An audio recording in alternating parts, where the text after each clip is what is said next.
everyone! Oh, that was dumb.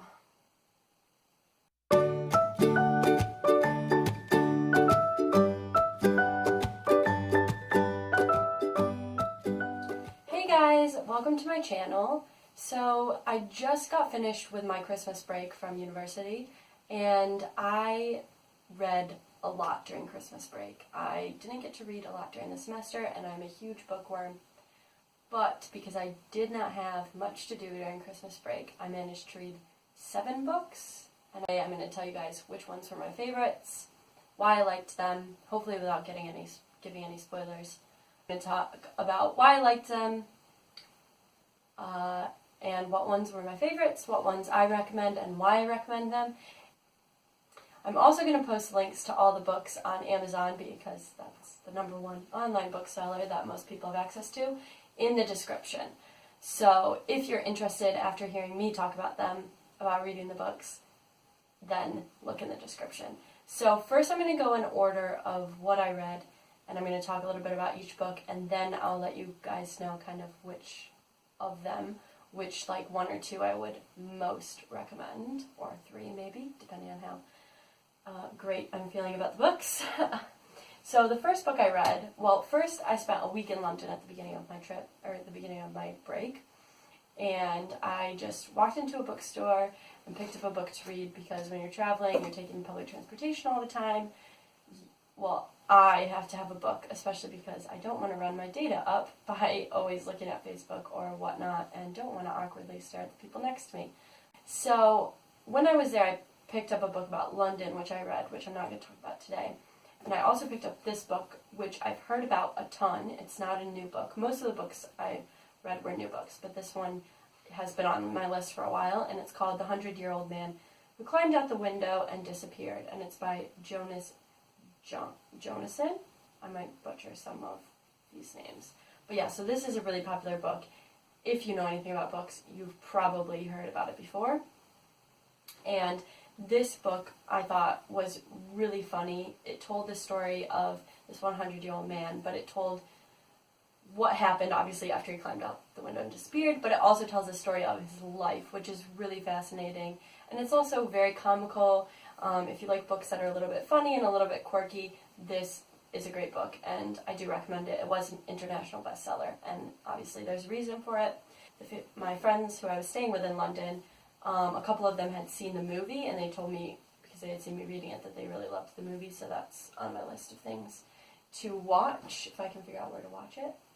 So the next book I read, I picked up when in the airport on my way to Belfast. So this was another travel book, but this one I read so quickly, could not put it down, honestly, and it's called The Sellout, and it's by Paul Beatty. This book won the Man Booker Prize for 2016, and rightfully so. Lots of people are reading this right now. It was at the top of, or it was on the bestseller list the week that I bought it. I think maybe #1. This book is amazing. If you like books that have a social commentary, or like commentary on society, this is a great book for you. It talks about race in the US, and I guess that's all I'll say. It's a great book, it's funny, it's a satire, but it's a kind of a social political satire, so it talks about issues, but it also is a funny read. I mean, if you don't normally read things that are politically or socially charged, but you like funny books, comical books, this is a good book, and it's interesting, and the plot is creative, and honestly, I think this is one of the first books in a while that I've just wanted to read more than do anything else.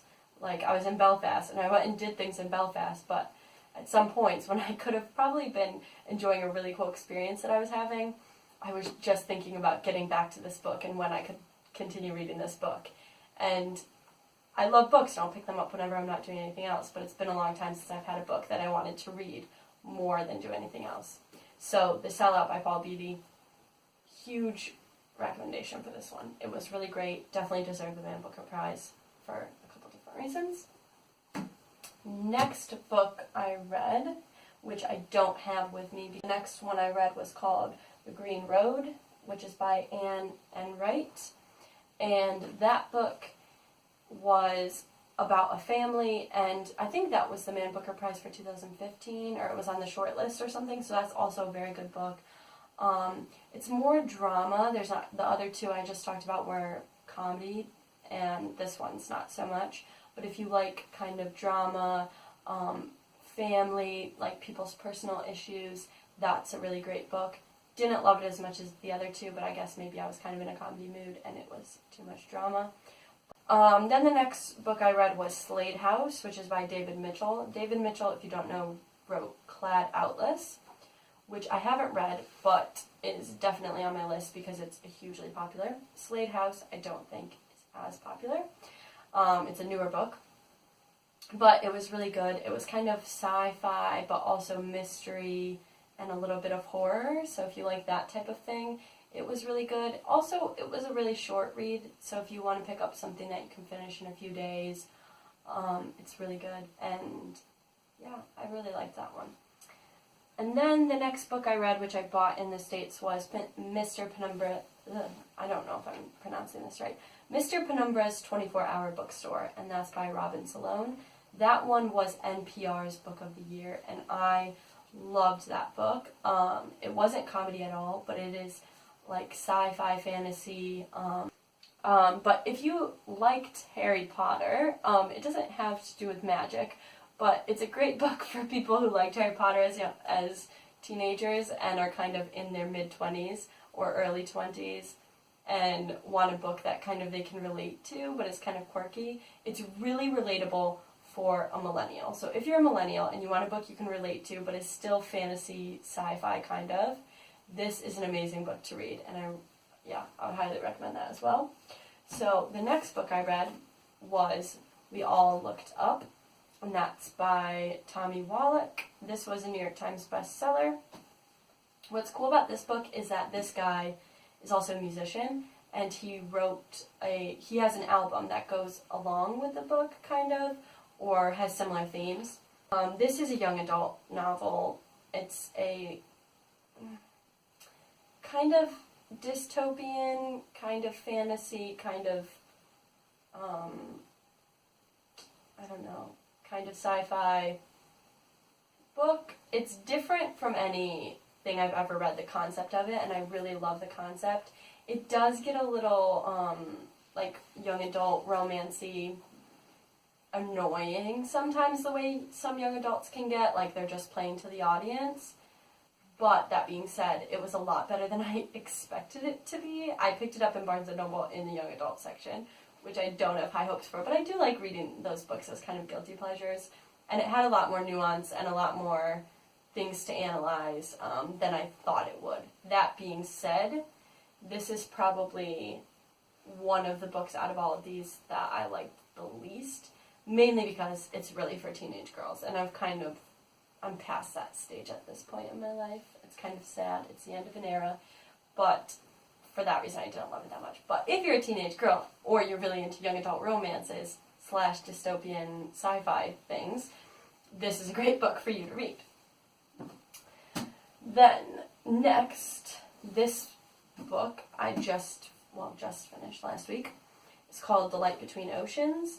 This was on a list, and it's by M.L. Stedman. I think it's kind of long for the story. Not that I think it was bad. I think it was a good book. I really like the plot. I really like the concept. I like the writing. I think it's really well done. But at points, it just drags a little bit in the story, if you understand what I'm saying. If you love books, you probably understand what I'm getting.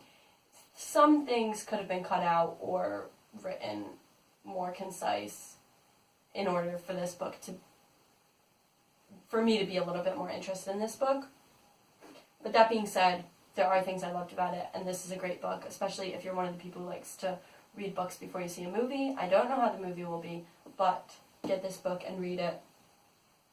Also, if you like drama, it's also written in like the mid-1900s, well, like 1920s to 1950s. So in Australia, of all places.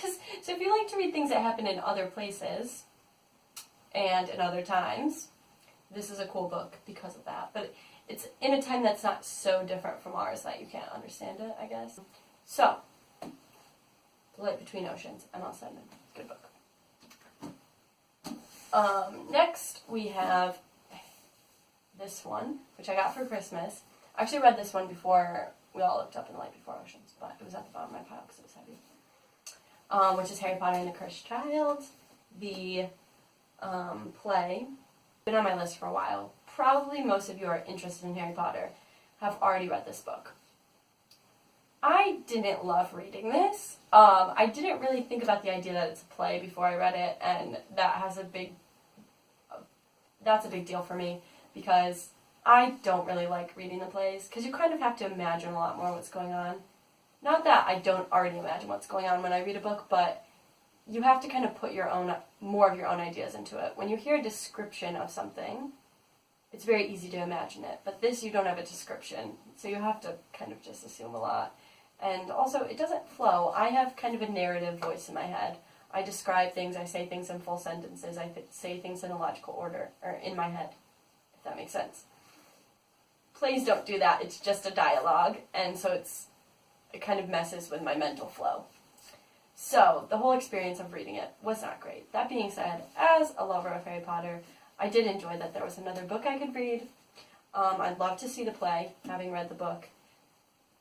As far as plot goes, because of Harry Potter, there's some things I maybe wouldn't have written if I was J.K. Rowling after writing the Harry Potter series that she put in here, taking some different things into consideration. But I did think it was very creative, it was very imaginative, and she did a good job considering everything. And I want to go see the play. But if you love Harry Potter, read this. If you don't love Harry Potter, if you haven't read all the Harry Potter books, if you don't think reading a play would be fun, maybe skip this one. So, those were all the books I read during Christmas break.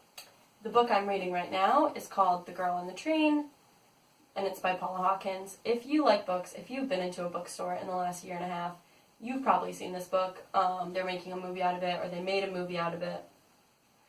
It's a mystery. It's written in kind of like a diary log type style. And it's good. It's suspenseful so far from what I've read. It took me a bit to get into though because the whole premise, I don't love things that involve death. Well, I like things that are sci-fi that involve death. I don't like realistic murder type mystery things as much. I don't love reading Stephen King. Or things like that, and this is kind of reminiscent on that type of book. But yesterday I got really into it, and I didn't want to put it down, but I had to because I had to go to sleep. So maybe my mind has changed. It's getting better. It took me a bit to get into, but I'm liking it. So I will let you know if I recommend it or not. You'll be able to see my rating on Goodreads if you click the link in the description and friend me on Goodreads. I would love to have you. I always love more friends on Goodreads.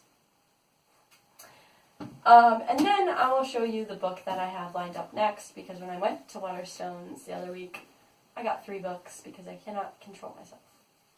And that is The Magicians, and it's by Lev Grossman. People have probably read this. It's been out for a while. But there is the Sci-Fi Channel in the U.S. has a series based on The Magicians. I watched the first episode of it while I was home because they put it on Netflix recently in the U.S. It's not on Netflix in the U.K., which is good because it will hold me off because I'd like to read the books first. And I've heard the books are a lot more in depth. And this book series is about a university, basically, for magicians.